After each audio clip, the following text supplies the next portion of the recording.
The following podcast is recorded and produced by Emerge, a media creators co-op, in affiliation with the network at bicbp-radio.com.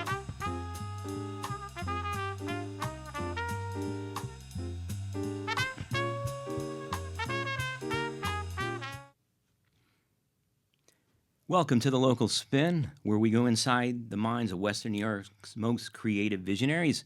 I'm Lou Custodi, and on the show today I have a true visionary of Western New York, Mr. Bruce Wojick. How you doing, my friend? Lou, so nice to see you. It's good to see you as well. So nice to see you. It's nice to see you again. A couple weeks ago, we were together for some part of the day, so it's great to see you. Great to see you. And it's good to be with you again. Now, you will notice that I do have a notebook here, and usually when I have a podcast, I'll have maybe 3 or 4 things jotted down on the page, and I glance at it just to make sure that I'm on track and I know what I'm going to talk about to keep the thing moving. Okay. But in this instance, you'll notice that the notebook is closed. Okay. There's nothing in it because I feel like I need no notes to do this with you this afternoon, and I'm very, very happy that you decided to come in. Well, thank you for having me so much. Yeah, so, we're just going to talk about great Italian food, right? Yeah, this is all this is about, and you should explain your connection to Italian food, seeing as how Wojick is really not Italian. So it needs a little bit of an explanation. You're going to let me hijack the show right off the bat? Not so much hijacking, but just explain when you say us Italians where yeah, right. And my son, I named my son Vito after my grandfather, so he's Vito Wojick. And so talk about an identity crisis. Well, exactly. We're all used to it at this point, but I remember sometime growing up to a certain, little league. Vito Wojick, where's the confused kid? Bring him over here. Yeah. Grew up on my mother's side of the family, which was the Alongi, her maiden name Alongi side of the family. The flavorful side of the. Correct. That's what I said. So I grew up in Flavortown. Okay. Which, don't get me wrong, Lou. I'm a fan of parsley potatoes just like anybody else. Right. But let's be reasonable. Right. I mean, Brajol. Please. That comes at Christmas. The Brajol. My cousin Greg, like a brother to me, make the Brajol. Once a year. That's it. That, you know what? That's all he does. He does it Christmas. No, once a year you eat Brajol? Actually, yes, because I'm a little lazy, and I that's a lot of work, the Brajol. So I don't know if I could do that once a year. I got to have Brajol more regimen. Pound the meat. The whole thing. The meatballs, the cutlets. Oh, man, delicious. You want to go maybe get a plate of gnocchi and some sausage or something? I had gnocchi last night, as a matter of fact. You're killing me. Welcome to my world. All right, last question. Yeah. Ricotta or potato? I don't care either or. It doesn't matter to me. I grew up with the ricotta. My grandmother makes with a thumb like this. And boop, they go like this. Boop. And the flour. Boop. Just with a thumb. That's when you know you had a beautiful upbringing. Nana, can you get me a 5-gallon bucket of the gnocchi, please? Thank you. And you even say it correctly, gnocchi. It's not ganocchilis. Well, those are all right. I don't know what those are. It's great to see you. Yes, thank you for having me. You are quite welcome. Now, a couple things that I wanted to talk about. So right off the bat, you just got done doing a project. You did a new recording, and we have it right up there. Now, that's the new one, right? That is the Bruce new one, Wojick yes. And the Struggle, the hard way. That's it. So let's talk about that a little bit, and then we'll veer off, and then we'll come back to it at the end, because I know that the way these podcasts go, I mean, people tune in, they watch the first 2.5 minutes, and then, who knows, they come back, or they get distracted. So let's do your thing up front, and then we'll talk about some other things. Sure. So the album. Yes. What was the inspiration behind this? How did you come to do this one? This is the third full length that I've done with the band. There's a couple EPs in between. This one started a few years back, quite honestly, with no thought of making a record. Just started recording songs. First one was with my son, something we wrote. And then we just sort of slowly but surely chipped away and put it all together. At one point, I listening to the tracks we recorded, I go, I think we got a record here. So, sure. So we put it together, and there's something about the sequence of songs on a record, right? I mean, to me, it's always something I've thought about with other artists. Now, that's very interesting, because most people would not even think about that. But musicians do, because when you do a recording and you have, let's say, 7, 8, 12 tunes, you say to yourself, how do I want these tunes to be heard eventually? Absolutely. So I'm glad that you brought that up, again, because the rank and file, most people out there, the people who actually buy the records, they just don't think about all of the work that goes into making that album. Now, on this album, is it all original? Yeah. Yeah, actually, 9 tracks, all Okay. original tracks. It's funny you asked that because there was three cover songs that we recorded that didn't go on the record. I wanted them on the record or thought they were going to be on the record. What happened? The label, Segno Records, that it is on, label out of Nashville, the head of the label was like, you know what, why don't we skip the covers? We can do something with those later, which we are. They're in the bank. They're in the bank, yeah. If you need them, you can always go back and get them. Let's just go with all original tracks, which was great. Left me short, so we had to record. The last song on the record was recorded like in 2 days because I was void one song that it needed to make 9. Did you write all the music on the album, or did you collaborate? Yeah, I wrote all the music. There's some co-writes though. Okay. There's one co-write, which is the last song, "Watching the Sky Turn Blue." Co-write with my brother Joshua, who lives in Detroit. Nice. He sent me some piece of music, just music, a few years ago, crazy enough. And I listened. I was like, oh, this is so cool. I'll be do something with that at some point. So I did, wrote a melody, wrote a lyric to it. So he sent you the chord chart? Yep, wrote a arrangement for it. And so, yeah, all original, 2 co-writes. There's the last song with my brother Joshua, and then the first song that we recorded for the record called More Time. Did a great video, courtesy of Maranto Media Services, Emerge Media Creators. Things that you never get enough of. Give me more money, just a little more, I won't mind. Some things. Believe it or not. The Wizard. The Wizard, yes. The only thing he doesn't have over there is a curtain to hide behind so that we can pull it back and then see him. This is true. The This is Wizard true. sits in the corner. But what a pleasure it was doing the video, first video for the record, and the first song on the record with Rich.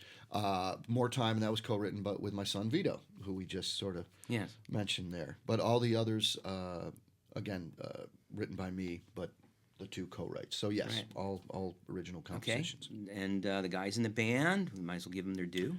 You know what? My gosh, there is 2 other co-writes. How could Okay. I forget? My keyboard player, Danny. There you go. Danny Delano. He co-wrote The Hard Way, the title track, with me. And, oh, my Lord. I can't remember the other track, but he co-wrote another track on the record. It's escaping me That happens all the time. right now. As soon as the cameras and the lights go on, you can't remember a damn thing. Lou, and I didn't even. Can I say this? I mean, I'm not You- going to be profane or anything, Yeah. but I didn't even hit the bong. It was Nothing. It was last night at 5 p.m. Okay. The last time I engaged in All very right. small, little piece. Okay, that's fine. But yeah, so You do you. Yep, that's right. So four co-writes out of 9 tracks, and yeah, And where did you record it? 7 of the tracks were done with Johnny Helms, great engineer, great mixing person, the person who mixes stuff. So we did that. He's since moved to Chicago, but he was here in the Falls, and he had a place called the Music Lab. Okay. So we did 7 of the tracks there. Here in Niagara Falls. Here in Niagara Falls. Okay. And then the last track, as I mentioned, we had to do quick in 2 days. Did that at I'm in another project called the Strictly Hip, where we do all music of the Tragically Hip, and the drummer Steve Padden, we did it at his little studio. Okay. Yeah, so it was all basically done here in Western New York. One track called Yesterday Is Gone was some of the tracks were recorded here in the Falls, and then others were recorded in Long Island because Bobby Rondinelli, the awesome drummer that used to be in Rainbow with Ritchie Blackmore, and he was in Black Sabbath for a few years, he produced the one track and played drums on the one track. So a lot of that was done at his place in Long Island. Now, did you do it piecemeal, some here and some there, or did you go there?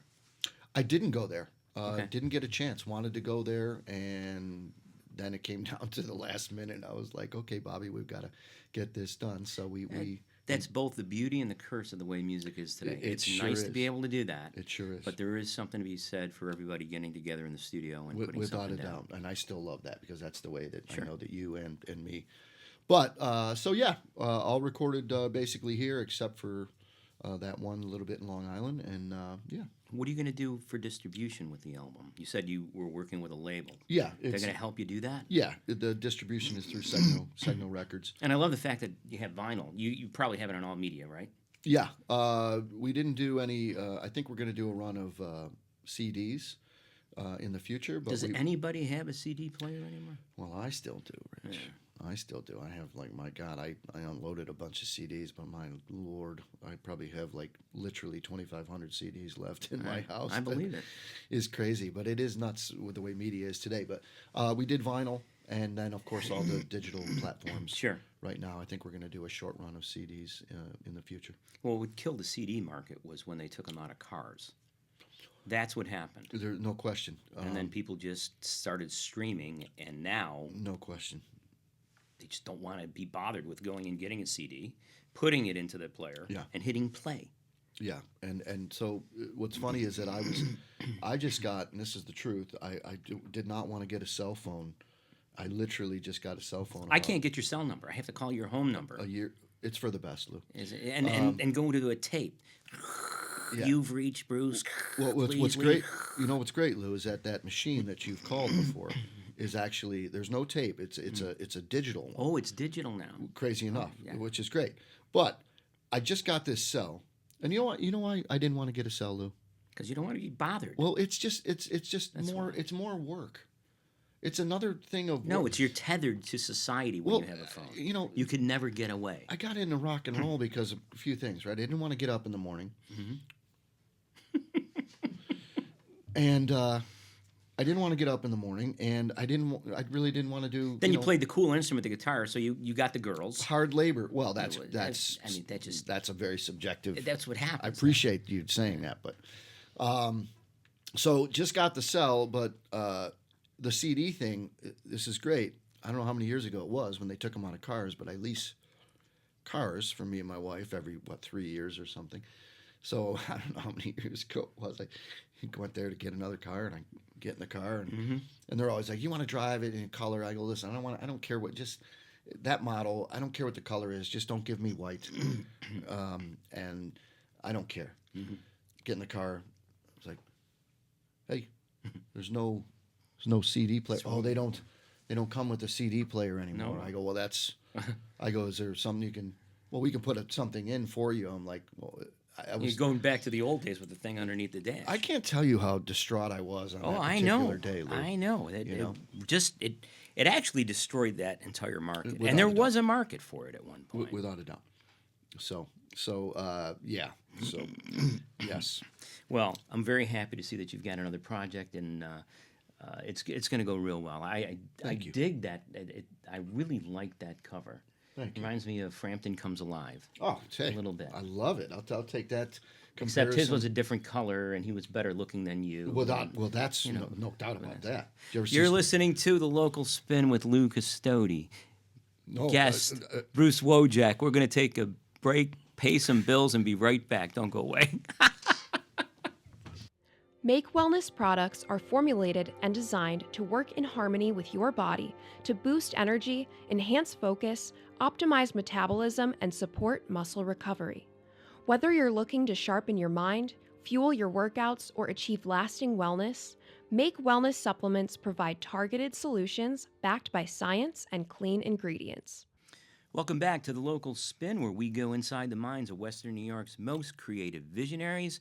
On the show today, we have Bruce Wojick, and we're just talking about your album. I'm going to back it up just a little bit and talk about how you got into music. Because most musicians I know, it's been a lifelong endeavor.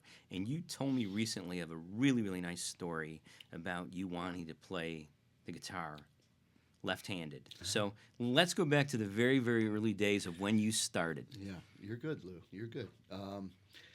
Well, I mean, I can't. I remember wanting to do anything else ever in my life. I mean, again, growing up, I'd go to places with my grandparents, as I grew up with my grandparents and my mother, and they would put me in a room with the son or the daughter's room and put some records on. He'll be fine. And that's really what happened. I remember having 45. I still have some of those 45s from when I was a kid. I think like that's the way I like it. KC is still in my box. I think I still have Don't Call Us, We'll Call You. Maybe Sugarloaf still in the box. And they told me also that Raindrops Keep Falling on My Head for some reason was something I was obsessed with. Well, that was a good, catchy tune. By B.J. Thomas. And It's I a think that's the big hit. earliest. Yeah. Butch Cassidy, Sundance Yeah, Kid. yeah.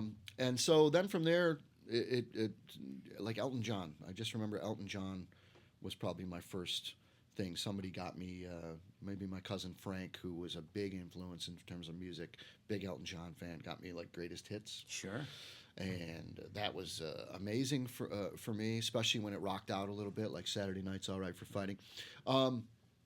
And that was it. I was off. I mean, I was having my grandmother or my mother buy me records at... And I got to think you're 7, 8 years old. Oh, I was just going to say 6. Yeah, Like because 6. basically what you're saying. Yeah. Yeah, 6, 7, 8. I mean, and that just went on and on. Kiss came into my, that was a next door neighbor, a couple doors down. One of the brother was playing Kiss on the porch, and I was like, oh my God, what is this?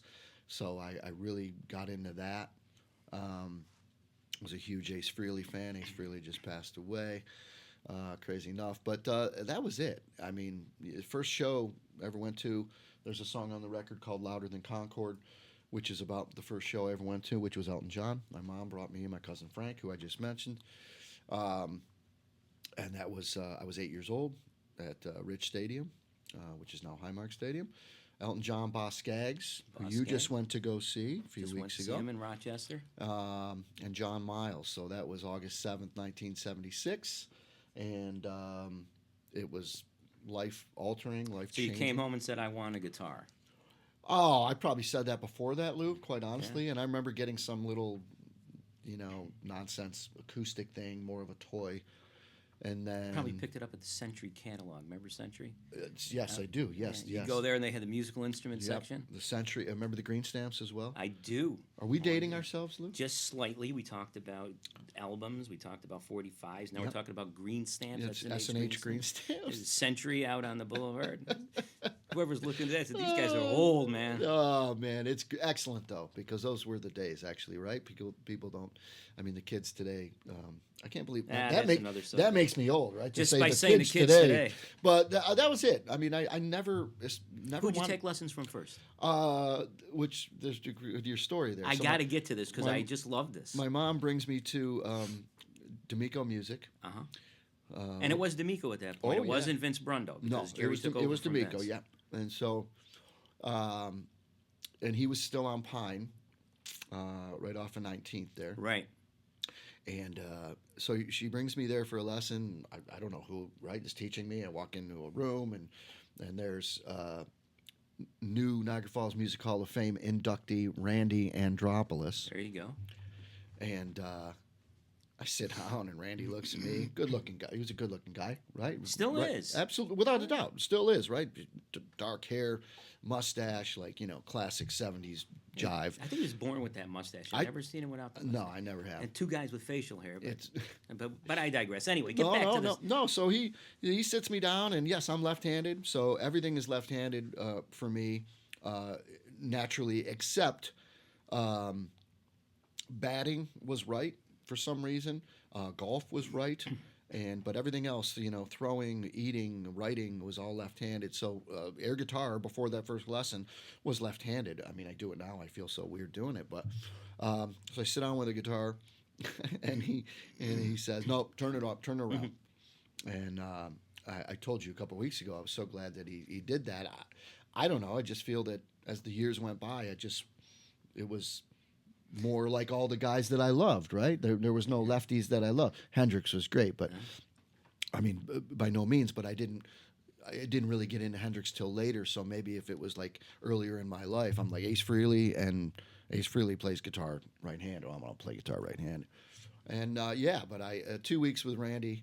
Those were my first two lessons, and but I'm so grateful that he did that. Just But didn't you go back and tell your mother he was mean? well, yeah, he was Randy and The nicest guy in the world, right? Yes, love him so dearly, right? But He doesn't raise his voice ever. I think I just I've never been a practicing person, ever. I mean, even to this day, I find it laborious, and That's the whole point of practicing, yeah, is to go through steps, yeah. Well, i.e. laborious. yeah. So I think I got there and I was just totally unprepared. But I mean, still, I'm like, You're a little how old am kid. I think I'm, I don't know, 10 or something like that. And he was like, I think he just got aggravated with me. I came out of that lesson as his mom. He's a little, I don't know, a little mean, She was like, well, you don't have to go. Anyway, so anyway, but thank you, Randy. Thank you, Randy. And I do love you dearly. And then I ended up for years taking lessons with another Niagara Falls Music Hall of Fame inductee, Hal Palumbo. I did not know that. Yeah. I played gigs with Hal Palumbo And I loved him in the early days. very, very much. Hal lived right down the street from me. And somebody in the family, my grandfather, I mean, they knew Hal, and they were like, I think that's where you should go. So I went there for quite a few years, and that was great. I would walk down the street, my guitar, and his son still lives down the street, Gary, who I love very much. So I get to see Gary, and Gary's got some awesome guitars. He's got a bunch of sweet guitars. But so that was it. After Hal Palumbo, that was it. I said, all right, rock and roll, and here we go.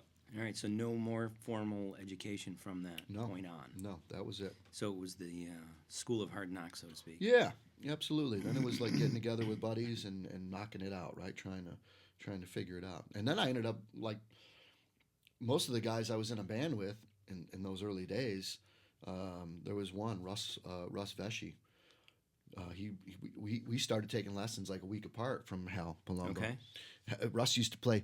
We became great friends. He lived down the street, and he used to play accordion, and he was like, my parents are making me take accordion, and I was like, dude, I'm gonna start playing guitar, and so my grandparents and my mother, they were all friends. They convinced his parents to let him play guitar and take lessons. So, and Russ ended up just excelling. So when we got into the first band together, I was like, well, I'll just sing because Russ is playing his ass off. So, Sure. So I played just a little bit, and then so I ended up really singing more in the first couple bands that I was in, and a little bit of guitar until like 1989. God's Children started, which was my band in the 90s, and then it was like guitar. Right. And singing, but Right. like full on guitar. And then I've been that way ever since as far as playing guitar. And it serves you well. Thank you, Lou. Yeah. That's very nice. So, along with playing the guitar and singing, you're also composing. Mm-hmm. And one of the things that is often asked, what comes first, the melody or the words? For or me, the melody or the chords, or the chords or the melody? for me, it's always 99% music. Always The music first. comes first. For me. And when you say music, is it the chord progression, or is it more or less the melody? Yeah, it's always a chord progression. Chord progression. Yeah. And then you just find the melody that fits. I mean, where do you get your inspiration for that?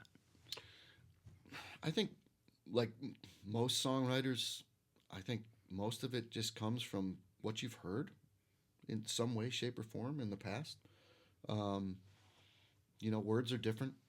Words, I mean, like I said, always 99% for me, music first, words second, unless there's something that hits me, some tagline or like something that might be the title or a chorus of a song that I feel so strongly about. But I've always said this, that's always my weak thing, like lyrics to me. I mean, maybe somebody would differ, and that'd be very kind of them. But like, I don't know. I'm not a true wordsmith like some of these great lyricists. Do that you we know. use the tonality of the song to guide you to the eventual words? Yeah, I mean, again, So if you're saying, okay, I have this chord progression, and then I have a melody that I'm going to put over it. Yeah. Now you're faced with the task. You know, you got the Bernie Taupin situation right now, except it's in reverse. It's not, here are the words, give me a song. Correct. It's, here's the song, now I have to get words that fit to this thing. Yeah, and just a footnote on, I've always found that those relationships with songwriters and lyricists are, it's always crazy to me when I think about like Bernie and Elton, and I'm such a huge Elton fan. Sure. It's on a different level. It's just very right, and then you like, so there's the Bernie and Elton thing, and then Rush, who we love, you know, Canadian band Rush. They had the drummer wrote all the lyrics, and I just always found it very. So anyway, I mean, I started writing songs. I'm like 13 years old, I think, 13 or 14. The first song I wrote, and people still reference it because we played it in this high school band that I mentioned. Sure. Russ, the guitar player, and it was, you know, like a D chord, adding, and you know, it was. I'll give you one guess what it was about. Girls. Yes, yes. It was about girls, because everything was about girls when you're in junior high school. It was about a girl. So, you know, but I just remember, you know, playing this chord progression, and I was like, oh, some people around that try to drag us down, but you know, like, and so that was like the template for me, right? I'm like, okay, I'll come up with another riff, and then just sort of put words and a melody over it. And if it makes sense with what went before it, then it could it. stay. That was it. That was it, and that's the way I've always sort of done it. My daughter, as you know, is a musician and composer. Absolutely. And she says that sometimes ideas come to her when she's showering, sometimes she's driving in the car, and all of a sudden a song pops in her head. Sometimes she's watching the news, and all of a sudden she gets an idea. Is there anything like that going on with you? Yeah. Yeah, sometimes they'll hit me out of the blue. And you know what's nice about the cellular devices, Lou? What, you can record on them, You maybe? can just do a little memo there, do a little something. I don't know if you know this, Rich, but you can. We'll talk about it Listen, later. the wizard knows all. Yeah, well, That's why he's not behind the curtain over there. You know, and you know what he told me when we were doing the first video for the record. He said my mother's favorite line. I hope I get this right.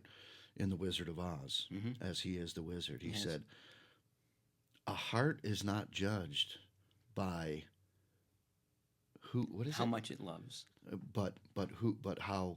by how much it is loved, but by something about how much it loves, or something. Who loves you, or something like that. like You know the line, right? I got it. I like who rang that bell. I mean, I just still like that.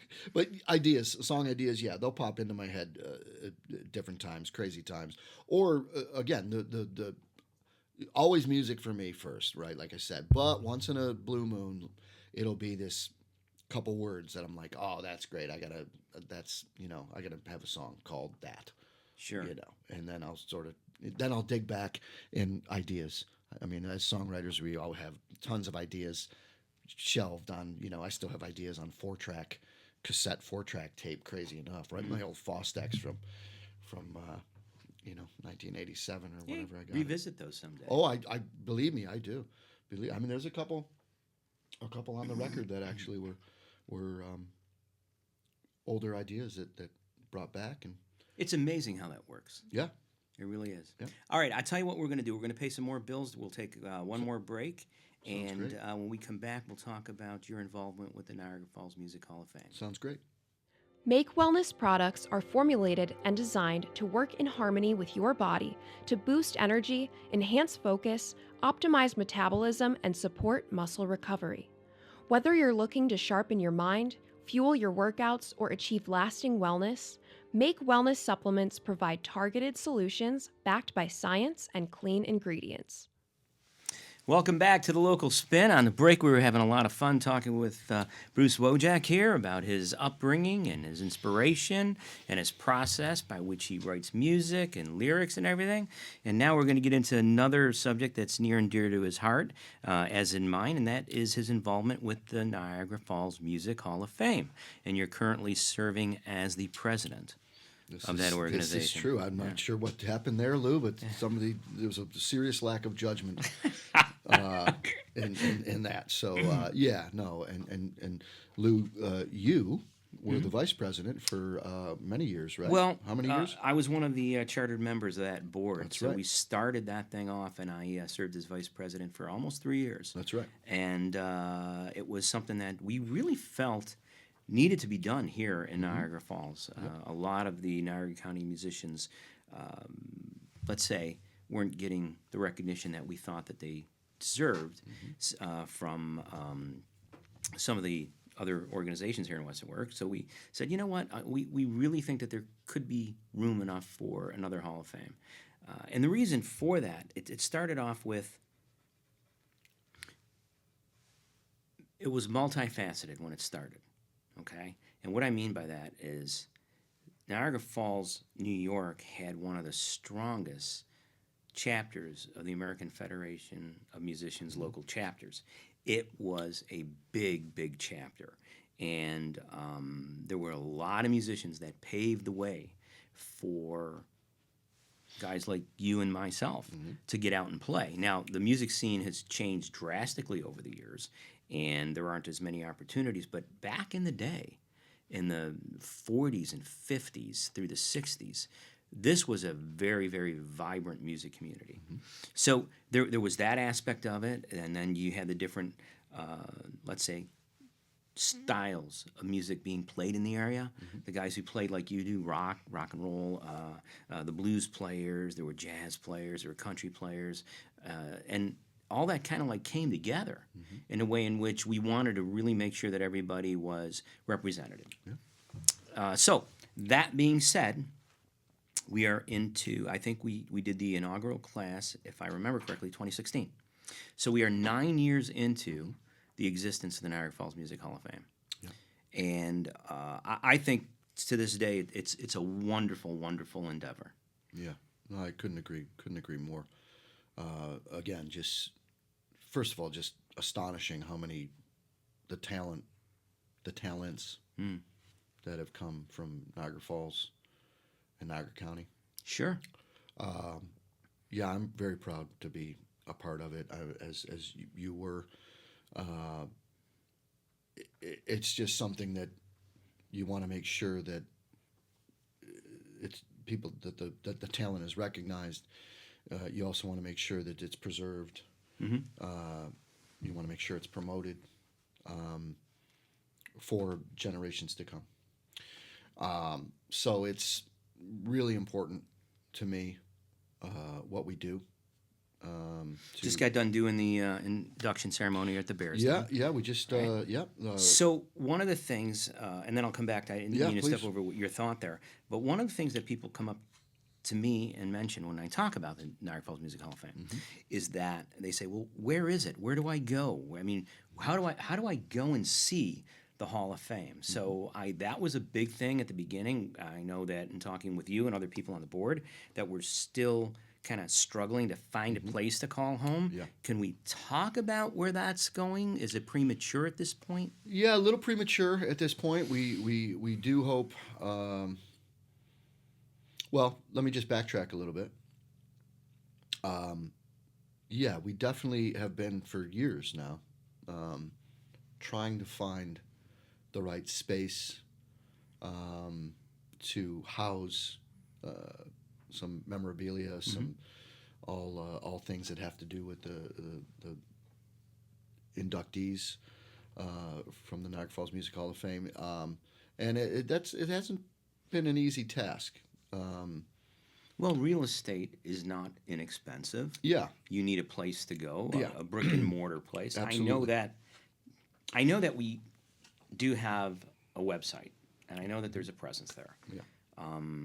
Yeah, you got the website, social media. I mean, but you're correct. The real estate, and then you snap your finger, you have some a piece of real estate somewhere where you can put concrete items, physical items, and so forth. It has to be staffed. It has Sure. to be. And it's a nonprofit organization. Absolutely. And it's not like there's tens of thousands of dollars in the bank. Absolutely. Right. And our organization, as you know, like others around the country, we're growing. We're taking steps, right? It's baby steps to get to where you want to go. I think even Buffalo their Music Hall of Fame. I think it just within the past couple years they finally got a space. I know that they were doing some stuff in the Hard Rock in the correct, Falls, in the right? Hard Rock there. But so we're close. You know what? I'll just say that we are actually close to our first place that we're going to be able to. I hope within in 2026 that's a goal. That's a goal of ours, and I hope Sure. that we can achieve that goal in 2026. Because there's a lot of work involved with that as well. But we absolutely, like I said, it's a goal for us to have that space and house some of these cool things. Because Lou, as you know, I mean, some of the, I mean, you know, just Tommy himself, right? Tommy Tedesco, Sure. the late great.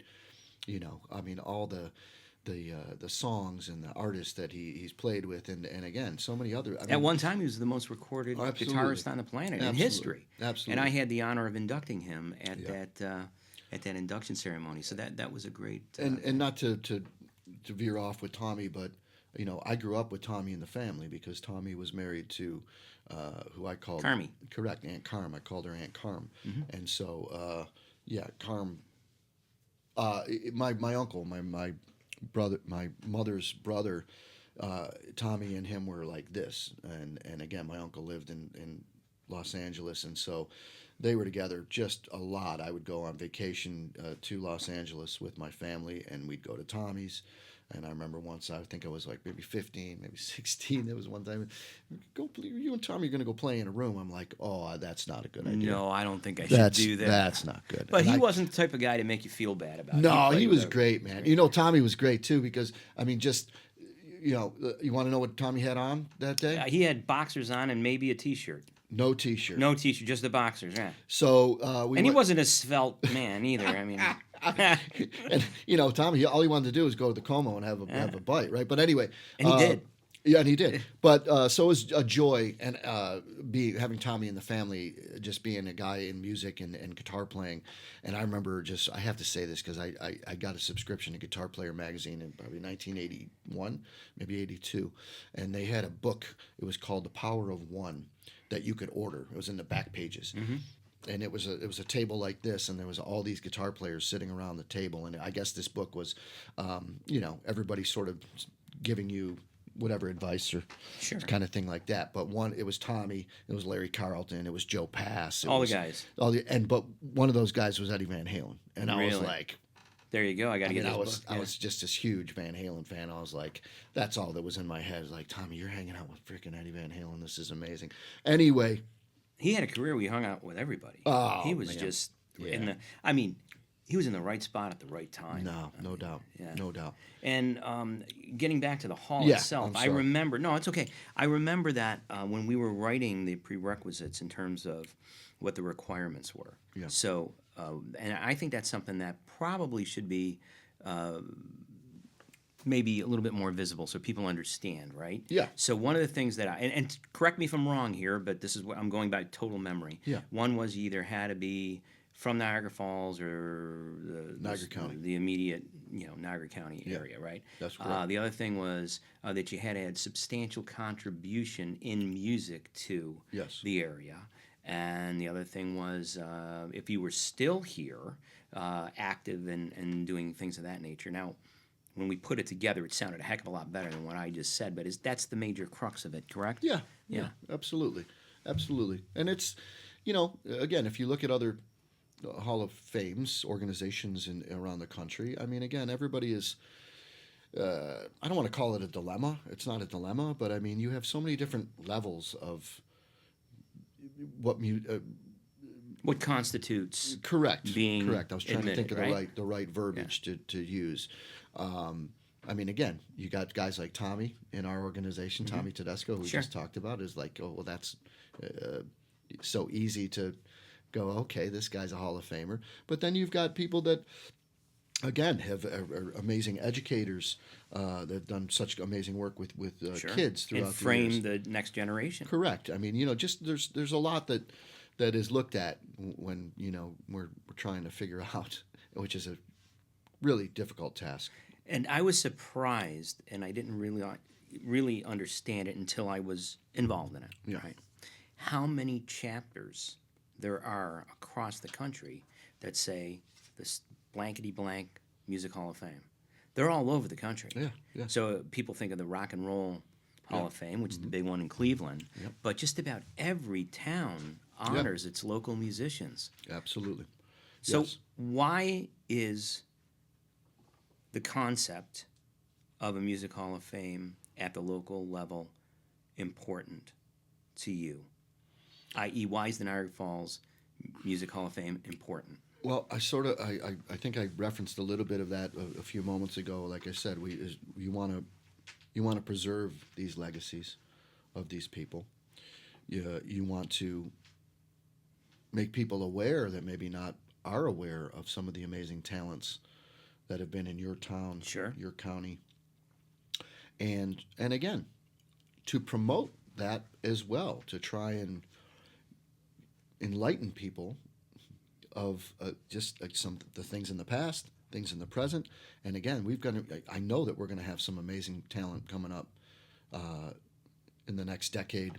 Some of the kids that I've, had the pleasure of talking to, seeing play. We had our first scholarship this year that we gave, and it was presented to Will Howard, who is an amazing keyboard player. Actually plays the bass too, but Will's going to, forgive me, where's he going? I think Ithaca he's going. Okay. They have a good music program out there. Yep. They really do. But just an amazing young musician. And so again, we're just trying to make sure that everything I just discussed with you, like that for the generations to come, that people are aware and appreciate the things from their hometown and their county. And I would agree with everything and add one more Please. caveat to that. And I had mentioned this years ago. I think it's so important to keep these organizations alive because most music is viewed and enjoyed at the local level. Absolutely. There are not guys coming to town, Western New York, 5 nights a week, and people are not going and paying to see concerts every single night. Absolutely. So consequently, what do we have? We have music kept alive in our local communities by people who love the craft, love the art, love getting out there and doing it. And what does that do? That inspires the next generation to say, hey, absolutely. that guy up there playing and singing, I like that guitar. I like the way he sounds. I want to do that. Mom, I want to do that. Yes. And without that exposure, where are they getting it? Yeah. No, you're right. Absolutely. Do you know, I did a trumpet clinic one time at a local school. And before we started to really woodshed the parts, I asked all of the kids in the trumpet section, I says, who are your favorite players? Who are you guys listening to? Right. And they looked at me, and they said nothing. And it was probably the first time that there was dead silence in the class. And I came back and I said, well, what kind of music? I mean, what bands are you listening to? Who are you listening to? Are you listening to bands that have trumpets in them or trombones or saxophones? Nothing, dead. And I looked again. I tried again. I said, well, when you put on your music to listen to, which trumpet players are you listening to? Nothing. Zero. And I looked at them and I said, how in the hell do you expect to play this instrument if you don't know what it sounds like? Right. You have got to listen. Yes. So what I'm, I guess, Excuse me. coming back to in a very, very long fashion is the fact that without the local musician out there performing and without that access to the community in general on a local basis, where is the next generation gonna get their inspiration? Yeah. That's why it's important in my mind. You're exactly right, and it's so different, right? I mean, from when we were younger. Oh, please. It's so different. I mean, I just want to say one thing about you said listening. Listening is, as a musician, to me, even when you're in a band, it's like to me the best drummers are the guys who are listening. Oh, they have to. You know what I mean. Yeah, though. well, You know? that's one of the things that made Ringo so good in Right, the Beatles, right. because he played the song. He just didn't keep beat. He listened and he Right. found out where it was going. You know, but I don't want to go astray from what you were saying. Yeah, I mean, and that's again part and parcel of why we're trying to just keep these things and try to again we try to do some fundraisers and have some past inductees play. Maybe have some people come, some younger people come that would wouldn't have a chance to see some of the artists. But it's extremely important. It is a shame though today that the way that everything is. Again, we're not going to get on a soapbox and start complaining. That's not what I'm saying. But, I mean, the attention spans are just so. They're so. I mean, It's a different world. The beauty of when I was young, and we were talking about these. When I was young, what did I listen to? I'm listening to whole records. Yeah, Right? You're not I'm just listening to the hits. No, man, I'm listening to whole Yeah. records. I mean, that was part of my, just to be able to go in my room, shut the door, and listen to a record or two or three. And you were listening. You weren't hearing.